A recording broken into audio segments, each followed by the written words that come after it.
Imagine te lancer en voiture sur la route sans avoir de permis. Pure inconscience? Pourtant, c'est exactement ce que font 90% des créateurs qui se jettent sur YouTube tous les jours et finissent par aller droit dans le mur. Alors pour t'épargner ça, je vais te partager les conseils que j'ai tirés de ma propre expérience YouTube. Je vais t'expliquer précisément l'erreur majeure à éviter avant de te lancer. Je vais te révéler la toute première chose à faire pour démarrer ta chaîne sereinement et quelle nouvelle stratégie à appliquer en 2025 sur ta chaîne YouTube.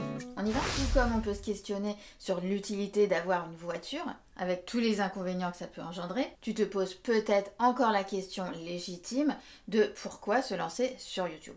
Et je dirais même que tu as sans doute plein de raisons de ne pas commencer. Je sais, je suis passée par là. Alors, tu vas dire que je suis biaisée en tant que coach et stratégiste YouTube, et pour moi, YouTube est encore un puits d'opportunités, et c'est ce que je vais te montrer. En 2024, YouTube, c'est 2,5 milliards d'utilisateurs. Et en France, c'est plus de 41 millions d'utilisateurs actifs par mois. Sur un peu plus de 68 millions de personnes, c'est pas mal. En termes de consommation vidéo, ça donne quoi?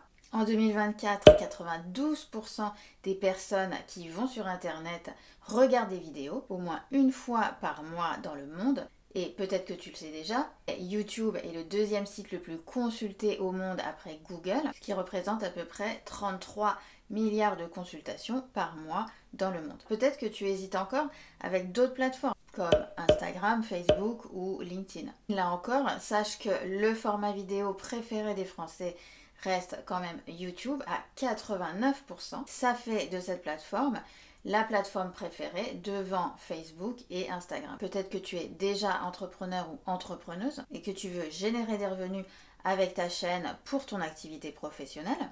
Sache que c'est une excellente idée et que 94% des personnes qui font la promotion de leurs services ou leurs produits en ligne reconnaissent que les vidéos ont largement contribué à la compréhension de leurs services et leurs produits et à les faire connaître en ligne. Et si tu penses que YouTube c'est trop tard pour toi, et jamais trop tard pour apprendre, ou que YouTube c'est fait pour les jeunes de 20 ans, détrompe-toi parce que la tranche d'âge de plus de 45 ans en France représente presque 20% de tous les viewers aujourd'hui. Alors je t'ai convaincu ou pas? Bref, tu as compris que la vidéo c'est le format qu'il faut adopter, qu'on soit créatrice ou entrepreneuse en ligne, quel que soit son âge, et que YouTube est la plateforme pour se lancer. Moi j'ai freiné des cas de fer pendant des années, mais regarde la vidéo jusqu'à la fin parce que j'ai une ressource qui va t'aider. Et avant d'aller plus loin, dis-moi si tu as déjà une chaîne YouTube ou tu comptes te lancer. Je te laisse réfléchir et convaincu ou pas, toujours est-il qu'il faut savoir manœuvrer intelligemment pour réussir sur YouTube. Et ça veut dire éviter les deux plus grosses erreurs dans lesquelles je suis tombée et qu'on va voir juste après. Ça va te paraître évident, mais quand tu montes dans ta voiture, tu ne montes pas juste pour rouler, à moins de vouloir frimer un peu. Dans la plupart du temps, quand tu te mets derrière le volant, c'est pour aller quelque part. Sinon, tu te retrouves à tourner en rond, à perdre ton temps ou à te sentir un peu perdu. Malheureusement, c'est un peu ce qui se passe aussi sur YouTube, sans savoir exactement où on veut aller et sans objectif précis. Et ça, du coup, ça mène à s'éparpiller, à s'essouffler et souvent à se décourager. Au lieu de commencer ta chaîne en te disant on verra, fixe-toi un objectif précis. Donc, par exemple, avoir 1000 abonnés en 6 mois ou avoir 4000 heures de visionnage, donc avec en tête la monétisation pour ta chaîne YouTube. Donc tu peux te dire aussi, j'ai envie de construire une communauté forte et engagée sur ma chaîne, ou encore, j'ai envie de promouvoir mes services et mes produits grâce à ma chaîne YouTube. Voilà, quelques exemples d'objectifs que tu peux avoir sur ta chaîne qui sont clairs. Plus tes objectifs seront clairs et plus tu sauras où tu en es par rapport à ces objectifs. Alors, ce qui nous amène à la deuxième erreur, c'est de ne pas piloter sa chaîne comme une Formule 1. Quand tu apprends à conduire, tu n'apprends pas juste à appuyer sur le champignon pour aller le plus vite possible. Tu apprends à décrypter les panneaux, tu vas développer tes réflexes pour faire attention aux autres voitures et aux piétons. Donc sur YouTube, c'est la même chose. Il ne s'agit pas que d'essayer d'avoir un maximum de vues sur chaque vidéo ou même de faire grandir ta chaîne en termes d'abonnés ou de vues coûte que coûte. Ce qui est important, c'est les personnes qu'il y a derrière ces vues et derrière ces abonnés. Demande-toi bien si c'est les bonnes personnes que tu veux attirer sur ta chaîne YouTube. Ce qui est tout aussi important, c'est comment tes vidéos vont être perçues par tes viewers. Est-ce qu'elles sont appréciées? Est-ce que les gens reviennent? Comment est-ce que les personnes qui viennent sur ta chaîne interagissent avec tes vidéos? Est-ce qu'ils laissent des likes, des partages? Est-ce qu'ils font des commentaires? Est-ce qu'ils te posent des questions? Retiens que c'est la qualité de tes vues qui prime sur le nombre de vues, et ça dès le début. Et quand on prend en main sa nouvelle voiture, on garde dans sa boîte à gants son carnet de bord. De la même façon, sur YouTube, on peut aller dans YouTube Studio pour se familiariser avec ce qu'il y a sous le capot de sa chaîne, pour être alerté sur ce qui marche et sur ce qui marche moins bien. Je t'encourage à regarder régulièrement tes analytics sur YouTube pour analyser ce que tu fais. J'ai fait une vidéo complète là-dessus, je vais la mettre par là pour que tu puisses la retrouver. Maintenant que tu sais ce qu'il ne faut pas faire, quelle est la chose à faire en premier si tu veux te lancer sur YouTube? Quand on passe son permis, quand on est derrière le volant, c'est important de se faire confiance et de ne pas laisser sa voiture nous maîtriser, mais maîtriser son véhicule. YouTube, c'est pareil. Avant de se lancer, c'est important de bien se connaître soi-même, savoir quel est son style, quels sont ses points forts, quels sont les sujets qui nous passionnent, parce qu'a priori, on est parti pour un certain temps sur sa chaîne YouTube. Donc il faut que tout ça, ça soit intégré, qu'on soit à l'aise avec la personne qu'on est sur YouTube, et surtout bien se dire qu'il n'y a pas de bonne réponse. Chacun est comme il est, et tant mieux. Ça serait vraiment bien triste si tout le monde se ressemblait. Donc fais le point sur toi-même et toujours avec auto-bienveillance.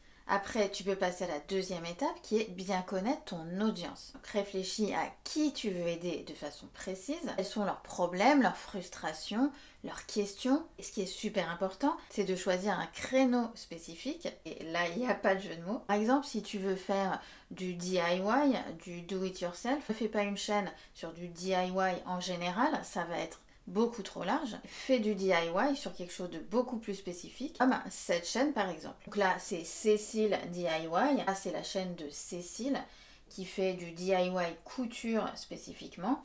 Et donc là, elle va expliquer et faire des tutos sur sa chaîne où elle va montrer comment réaliser différentes pièces pour femmes ou pour hommes, comme des sous-vêtements pour hommes ou pour femmes, ou même des masques qui nous ont bien servi pendant la période du Covid. Alors, si ton domaine, c'est l'éducation, tu peux faire une chaîne spécialisée sur la parentalité. Donc, c'est le cas de la chaîne What to Expect, donc, qui fait des vidéos sur l'éducation des enfants, sur la parentalité, depuis la conception jusqu'à la maternité, et même après, sur toutes les questions et les petits soucis du quotidien qu'on peut avoir avec les bébés quand on est nouveau parent. Si tu veux faire une chaîne sur le fitness, ne fais pas une chaîne pour tout le monde. Choisis encore un créneau spécifique, comme la chaîne Fitness Blender, qui est une chaîne faite spécifiquement pour les personnes qui veulent faire de la gym à la maison, avec les moyens qu'ils ont, mais avec des conseils de professionnels. Encore une fois, quand tu te lances sur YouTube, tu es comme sur la route, tu dois te mettre soit à gauche, soit à droite, mais ne pas rester au milieu, parce que sinon, personne ne sait ce que tu fais. Et sur ta chaîne, faire un petit peu de tout, mais rien en particulier, ça ne va pas marcher, donc réfléchis bien avant de commencer. Alors maintenant, est-ce que les routes restent toujours les mêmes? Je ne sais pas toi, mais dans ma région, il y a constamment de nouveaux aménagements, ce qui va forcément altérer tes trajets. Et sur YouTube, c'est la même chose.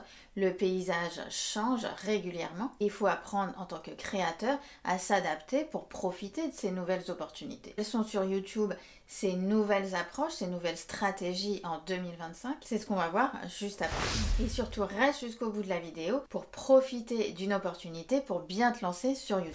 De nombreux changements ont été déjà annoncés et vont se déployer tout au long de l'année dans différents pays. Alors j'ai déjà parlé de tous ces changements, mais si tu les as ratés, si tu veux te remettre à la page, tu peux les retrouver dans cette vidéo ici. Mais qu'est-ce que tous ces changements vont engendrer pour toi en tant que créateur vidéo? Alors on a de plus en plus de contenu généré par l'IA, l'intelligence artificielle, des vidéos sans visage ou des vidéos avec des voix off, et des vidéos dont le contenu risque de se standardiser si les créateurs ne font plus l'effort de créer. Et c'est justement là l'occasion pour toi de ressortir sur YouTube, de te démarquer des autres dans ton domaine, faisant l'effort de créer du contenu plus personnel, du contenu qui te ressemble.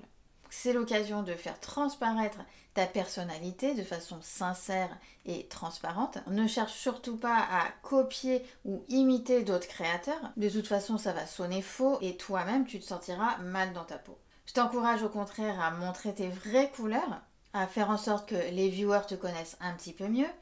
tout en respectant les bonnes pratiques de YouTube évidemment. Donc chacun est différent, on est tous uniques. Donc réfléchis, qu'est-ce que ça serait pour toi? Et la conséquence de la façon dont tu vas te présenter à ton audience sur ta chaîne YouTube et des sujets que tu vas choisir d'aborder sur ta chaîne va être la création d'un lien fort avec ton audience qui va te permettre de tisser une vraie communauté. Qui va compter de plus en plus et se développer sur YouTube cette année, c'est l'esprit de communauté. Aujourd'hui, les viewers ne cherchent pas de l'information, ils sont submergés d'informations. Je ne cherche pas à jeter la pierre à l'IA, qui est une grande aide aux créateurs YouTube, mais en tant que créateur et entrepreneur sur YouTube, on ne peut pas s'en contenter. Les viewers cherchent des créateurs qui vont plus loin que l'information. Ils ont besoin d'avoir des personnes en qui ils peuvent avoir confiance, qui peuvent voir, qui peuvent entendre avec leur vraie voix et pas une voix robotisée, et avec qui ils vont pouvoir échanger de plus en plus. Et YouTube va se développer dans ce sens, justement pour répondre aux besoins des utilisateurs sur YouTube. Donc n'oublie pas d'infuser aussi dans ta chaîne de l'authenticité. C'est le plus qui va t'aider à te lancer cette année sur YouTube, au lieu de se focaliser sur encore plus de contenu à créer. Et comme je te disais en début de vidéo, si tu as besoin d'un GPS pour réussir sur YouTube, j'organise prochainement une masterclass gratuite où je vais t'expliquer pas à pas comment lancer ta chaîne YouTube et enfin donner de la visibilité à tes vidéos et ton activité. Alors inscris-toi dès maintenant si ça t'intéresse, je te mets le lien dans la description. Et si tu préfères te débrouiller seul, regarde cette playlist ici.